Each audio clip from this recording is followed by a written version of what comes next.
first of all, church works, right? So it's like every year you come and start off with the building, y'all have had great seasons. But I mean, Coach, y'all are to be commended for the work that y'all have done.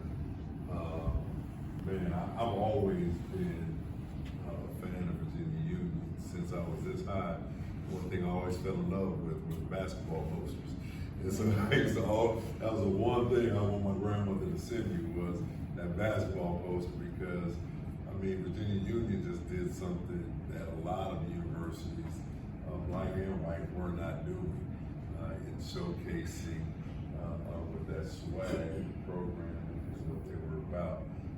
My family grew up right around the corner from Virginia Union, and so I've advocated for Union on my city council days. We'll continue to do that here in the House of Delegates as well. I know we've got, I think, about $500,000 for Center on Leadership, named after Dwight Clinton Jones, Pastor South, First Baptist Church, South Richmond. He actually ordained me. He is Virginia Union alum, both undergrad and seminary.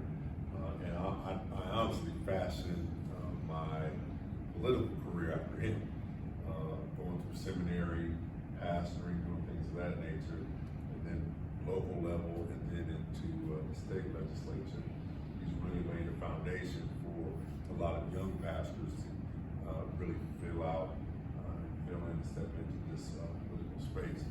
You've got Pastor Tyrone Nelson, Roscoe Cooper, they're out of Rico, but again, we all followed in the steps of Dwight Clinton Jones, Virginia Union. Well, thank y'all for being here today. I'm glad y'all got Joe running with you. Joe runs in different political spaces than a lot of us, and it's important that y'all speak to folk on the other side of the aisle and let them know the things that are important to the people that y'all serve. Right? There are certain things that we deal with in Richmond, and a lot of things that your players coach deal with, that some of the R's they may give lip service to, but they don't check that box next to it. Right? They won't put that stuff in the budget. And so don't let them just key it up in your face. Hold the jokers accountable. Hold them accountable. If you're gonna take a picture with somebody, they may not give you a promise, but y'all need to have open dialogue with these folks, all right? So they may want to talk football, but our football careers, I don't care how long we play, it's going to end one day. And what's going to be there for people that you coach, people that y'all are raising after they leave college campuses, okay? So don't let it just be a photo. I mean, throw in some serious. I'll say it to the face, right? Hey, what are you doing? What are you doing to really help our football, all right? And again, we talked about this. Most of the shootings that y'all hear about in this area, they happen in my district. Typically, especially when I was on council, I was at the scene. This whole Huguenot High School, that Altria shooting at the graduation, I was literally on my way to take my wife. That was her birthday. We were going. But then when we got the call, we went over. We stepped over shoes, earrings, blood drops. And so that's the stuff that folk that look like me, that look like y'all, that we deal with. And so what's the legislative fix? Hold these folk accountable. There are too many guns on these streets. We should not have as many weapons as we have. I'm not saying take them, but I'm saying, man, brother, I can't get a drink until 21. How can I get a gun at 18? right. And so you know, some of these cats, they don't need to have the same weaponry as my dad did as a Navy SEAL.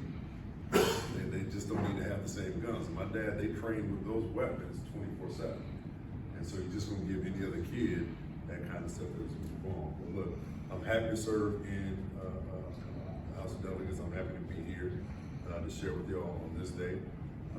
Man, my colleague in the state Senate, I'm proud of the work that he's doing because people don't expect us to do stuff like this. That's right. And so that's why, man, dude, that's why I'm just hella proud of this dude. Right? And this is the first time that we've ever been in this space together so much, but just watching what this brother did and the way he did it, it's just huge. It just is, right? You know, because the people that we played for, coach, they didn't have this largest part of it, especially when I came through the University of Colorado. And I know they were all Coach Ryan. There are only 300 black folk on campus at the University of Colorado right now, right? And we're just there to play ball. That's it, right? And after that, they don't care about what we do, really what happens. And so that's why I'm so proud of Aaron Robinson and the things that he's doing. And man, I just can't wait to see how our careers continue to just intersect as we just do a bunch of dope stuff. If mom and dad wasn't here, I'd change stuff. Right? But again, I'm just gonna just step back. But again, man, congrats on having a great season. As soon as that season ended, next one's reloaded. And so make sure you guys graduate. With everything that's going on right now, transfer portal, NIL, the thing they're not talking about are those grades transferring, those credits transferring. And that you might start with one major, but get into another institution that may not have it. We're not talking about those things, right? And so, folks will graduate, maybe have a few NIL dollars in their pocket, but they're not gonna have any transferable skills. And so, make sure y'all get that paper, make sure you have relationships, internships, skills that you can go out and get a job with after, all right? Last story and I'm done. That's the worst thing a preacher or a politician can say. I remember the night before I got cut with the Chargers, all the rookies we were sitting around and we were talking about, hey man, what are you gonna do if you don't make it, you get cut? And so it was interesting. I mean, we had guys from Notre Dame, UCLA, all these schools there. They were like, man, we gotta go back and finish up. Well, man, hey man, I've got another year left. I got another semester left. They came to me, I'm like, I felt bad. I'm like, man, I already graduated. I had a management training job with Pepsi waiting on me when I got done. And that was just because there were just a few brothers in Colorado that said, Mike, take care of your business. All right? So any resource they provide for y'all, any resource that your school provides, take full advantage of it, all right? So I'm gonna turn it over to you got a presentation.